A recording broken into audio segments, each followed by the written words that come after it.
Right. So one of the things we've got to do. Well, that's a PDF of that. I'll open it up again in planning approval. So with each of these projects, we have to do some letter writing as well. So you've got letter writing with planning approval, but then also with the building approval section as well. Many of the concepts are the same, but some of the content is going to be different, obviously, between your letters that you're writing for planning approval and the letters you're writing for building approval. So I'll open up. So we're talking about task 11. That's your first foray into letter writing for this.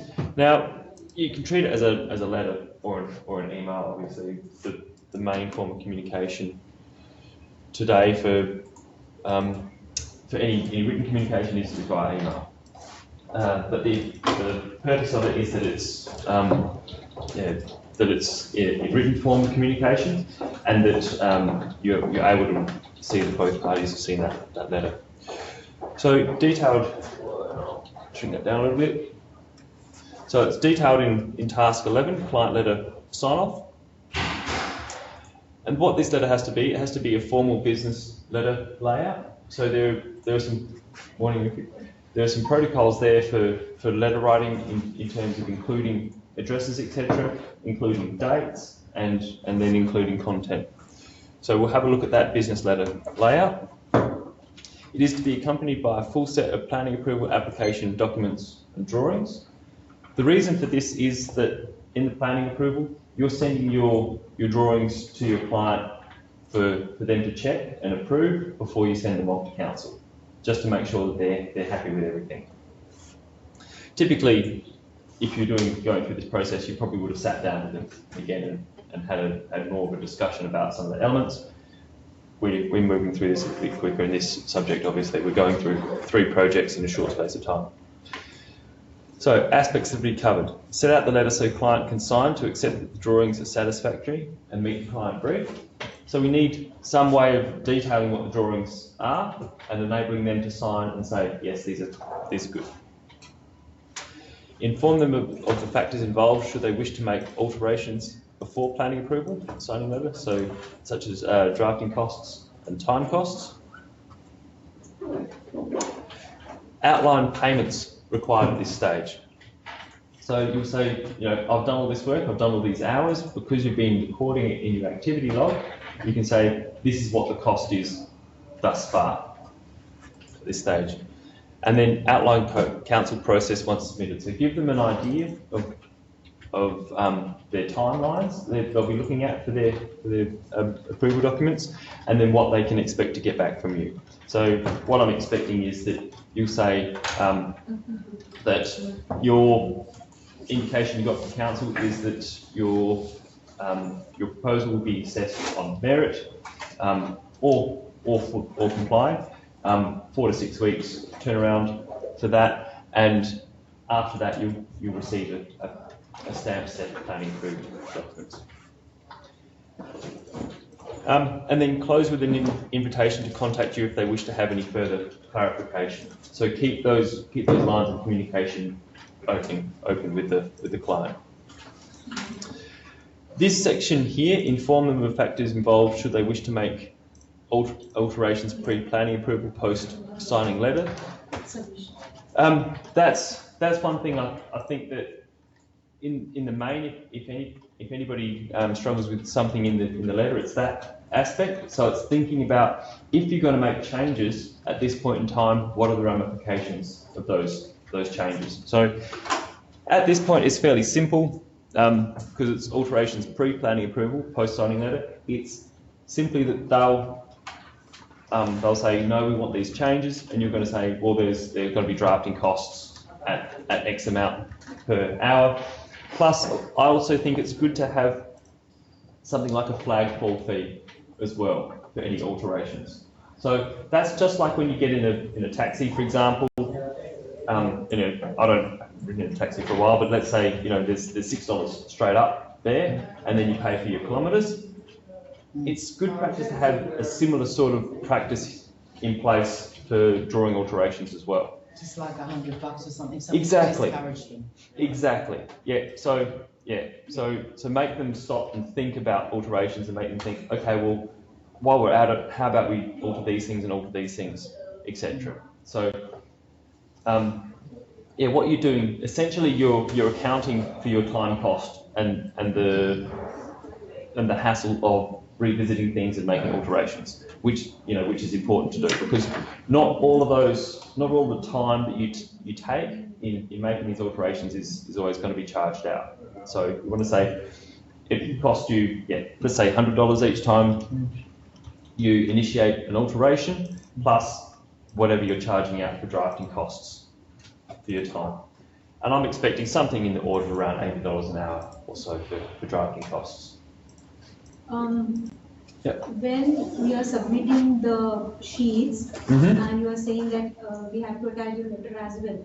So along with that, you said we have to write some letter as well. Yes. Yes. So we are going to provide those PDF drawings. Plus, do we have to write Word file as another section, or we have to include it in the PDF drawings only? Do it separately. So do it as a separate letter. So like the site analysis plan, you have to do it in the Word, not on the sheet. No, your site analysis plan will be in your drawing set. Not the site plan. The site analysis, whatever we have analyzed. Do we have to put it on the different sheet, or we have to write everything on the site plan sheet only? I'm not sure I'm picking up. So for you, what you're going to have to do here in this exercise is you write a letter to the client saying, these are your drawings. Okay. Can you please check these drawings to make sure everything contained is to your satisfaction? So we don't have to put that analysis in this. No, we're not putting any form of analysis or so. What you may also add to that is solar panel information and bushfire notes. If you've written them as separate reports, you'll also add those things to that as well. So any documentation that's going to council, you get them to check off. That's right. One of the other things I wanted to make a point about is office practice is typically that you don't always reinvent the wheel, that you will make yourself up a template, a letter template, and then you have gaps in that, and then you fill in the gaps each time. So I thoroughly expect that that's what you'll be doing with this as well. So you'll start a Word document for your letter, and you'll retain that Word document as your template. I'll mark that letter when it comes through, when it's submitted to Learn, and you'll get some feedback and probably change your template as a result. And then if you get it really good this first time around, well, then that's it. It's just about changing the particulars each time. The amount is, the number of hours is. For me, I guess exactly. Is going. So for the other two projects, we will just change the main names and the exactly. The rest of the letter will be same. The and cost and these kind of things, they will stay the same. Well, that's right. You can leave your drafting. You can leave the section of this is how much we charge per hour. I think it's a really good approach to write in there. This is what we charge per hour. These are the hours we're expecting. That's for the letter of contract. For this one here, you've already done the work. So for this one here, you're saying this is what it's cost so far. So we will mention the cost per hour and then how many hours we worked on this project and then the total cost. Yes. Yeah. But then, for when you're writing, when you three are writing your letters for building approval, you'll say this is what we charge per hour, and this is what we're expecting it to cost. So indicatively, we're looking at this price. So in building approval, we have to give a vague outline. We can't say that this is what we need from you. So we will say that this is the expected amount. Yeah, I think it's better to have an expected amount, because then that then if there are any contingencies, it enables you to roll with that and make those changes. Anyhow, so this week you guys will be writing a letter for building approval as well. So there's that one that started for building approval. And you'll see there are some other differences as well, but essentially the concepts are the same. So I'll get into some examples then. So what I've done on the Learn page is I've put examples in there under industry standards and instructions. So under here, industry standards and instructions, and we've got a folder called letter writing. It gets there. So under the filing protocol, we've got letter writing there. So, and I've put all these images in there. So the first one we'll go through is just the standard business format for letter writing. So your address, name, title. And then, so the recipient's address, name and title, and then your name, address and business. Write the letter without a letterhead, or you have to create something? You can create your own letterhead. You can write it without a letterhead. That's fine. Either way.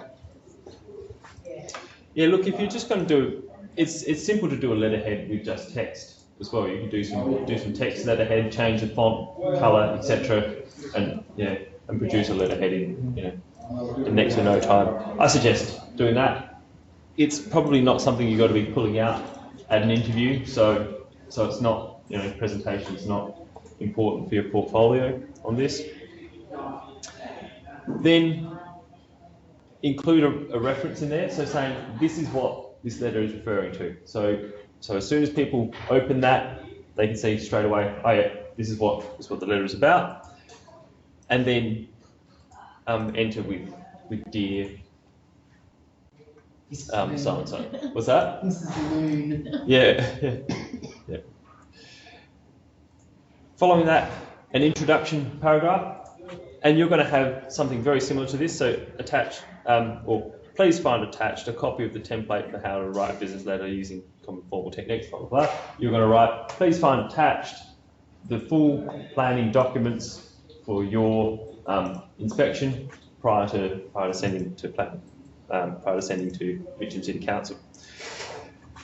And then some details about what they're going to be looking at. So you've been asked to provide them with information on what you're charging out, and then information on the planning approval process.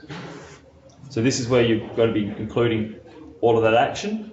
All of that detail. Then following on under that is your call to action. So you're saying, please sign and date all documents, make comments where any amendments are required, and return letter signed, etc. to us. So that's you telling them what to do, and then finally you're going to have under that statement that keeps communication open. So if you have any further queries or so, please contact blah blah blah blah blah. And then final salutations, signing, etc. So that's your simple sort of format. So it's all fairly well set out for you there. And what you have to do in your details and your call to action is all set out in that task document for you. I think if you follow those, should produce a fairly good template to use.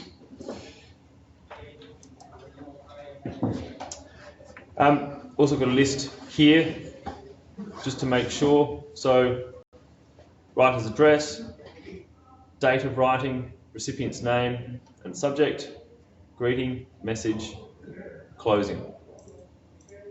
So writer signature, etc. and all attachments. So there's that letter, so that list there Can I for you. just say that normally if you're doing something like this that is contract based, you would actually send them 2 copies and suggest they keep a copy for themselves and they send them back to you. That's a really good idea. Yes, for the building approval. So for this one that's about them Yeah. sending something back, I guess that's fine. The single copy, but for the building approval, where it's actually a letter of contract, I think that's a really good idea. Yeah. Yeah. Keeping in mind we are just submitting this to learn. So Oh, absolutely. so the one, I'm not yeah, going to so submit the, 2 yeah, copies, but you know. yeah, that's yeah, just- yeah. So for it's this the we're not, principle. yeah, but that's a great idea. Yeah, Yeah. and that's yeah. And for something like this, with the client, would you actually send, because I wouldn't do that by email for the formal aspect, just because maybe I'm old style, I don't know. But for the formal aspect, I would actually do the letter, but I would actually send them an email telling them that they could expect a letter. Or alternatively, I would send them an email with the letter in it. Yeah, actually, that's probably what I would do. I'd send them an email with the letter in it and ask them to sign the copies. Yeah. So, Yeah, because by them signing the copies, it shows that they've received them, etc. emails Other- are illegal. Yeah. But Yeah.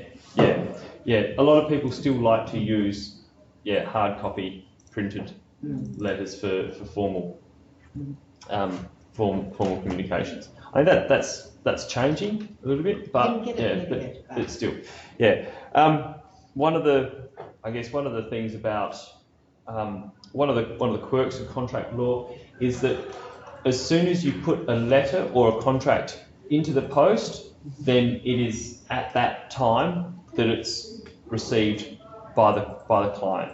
So even if the client doesn't get that letter until sometime later, that offer or acceptance that you're providing in your, so a contract is made up of offer and acceptance. So if you offer to provide some services and then somebody accepts those services, then you have a contract between you.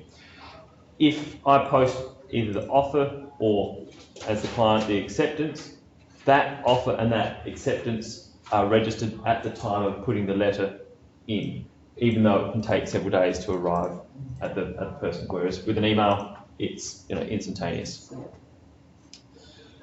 Anyhow, back to our letter writing for planning approval. So you're asked to include all of your plans and include a way that they can check those and provide comments. I think a really good way of doing that is something like the example we've got here.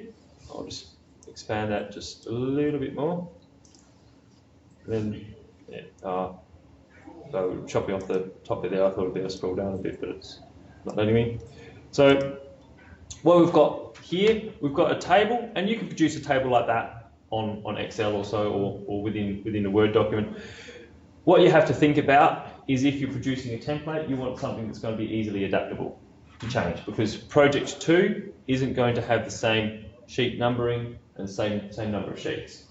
So you're going to have demolition plan, etc.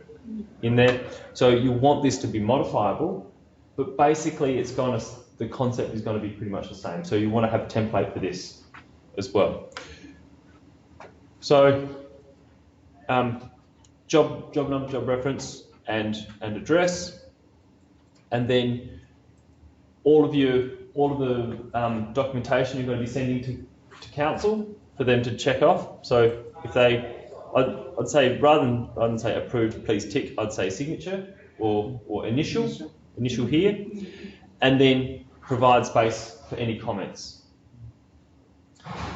Then under each sheet, so have a separate section for each sheet. Once again, initial and provide space for comments.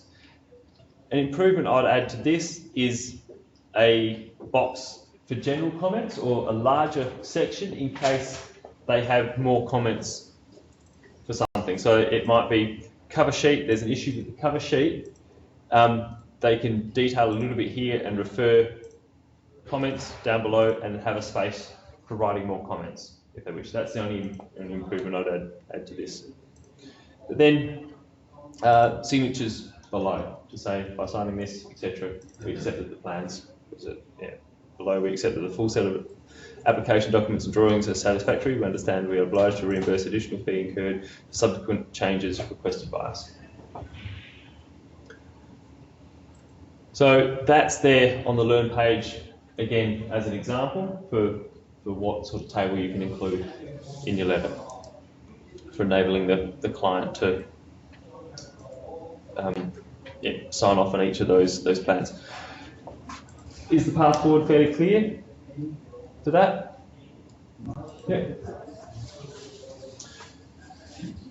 So the next thing we're going to go through today is wet areas. So I'll stop the recording to break these recordings up, so you can, so specifically if you want to